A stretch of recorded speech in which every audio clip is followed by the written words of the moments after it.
सहपाठी विद्यार्थी मित्रों, वार्षिक उत्सव में मैं अपने विचार साझा करना चाहता हूँ।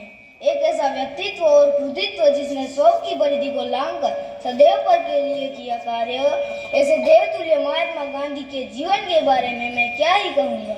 गर्व महसूस करता हूँ कि इस धरा पर एक हाड़ मांस का इंसान था जिसने बिना किसी निस्वार्थ भाव से, बिना किसी अस्त्र शस्त्र के, केवल अपने दृढ़ संकल्प के बल पर इस देश को नई राह दिखाई।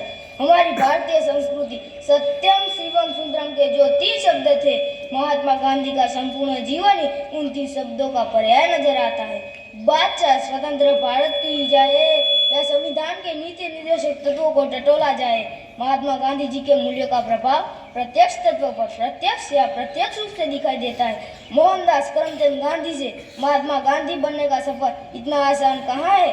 बचपन के रूढ़िवादी और धार्मिक परिवेश से घिरे मोहनदास का समुद्र पार कर विदेशी उपेक्षा के बाद सत्याग्रह से वंचितों को न्याय दिलाना, बिना हिंसा एक साम्राज्य उखाड़ फेंकना, बिना तिनका उठाए हमारे हाथों में एक आजाद भारत सौंप देना और आज के परिवेश में हमारा मार्गदर्शक बनना।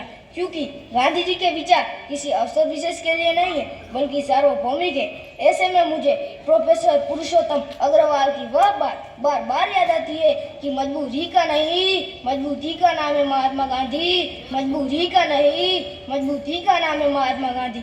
क्योंकि असत्य का साथ देने के लिए, झूठ का पक्ष लेने के लिए, हिंसा के लिए मजबूती की नहीं, मजबूरी की जरूरत पड़ती है। मजबूरी की जरूरत तब पड़ती है जब हम सत्य के साथ खड़े रहते हैं, अहिंसा के साथ खड़े रहते हैं और सर्वोदय के उस विचार के साथ खड़े रहते हैं जहाँ सब बराबर है।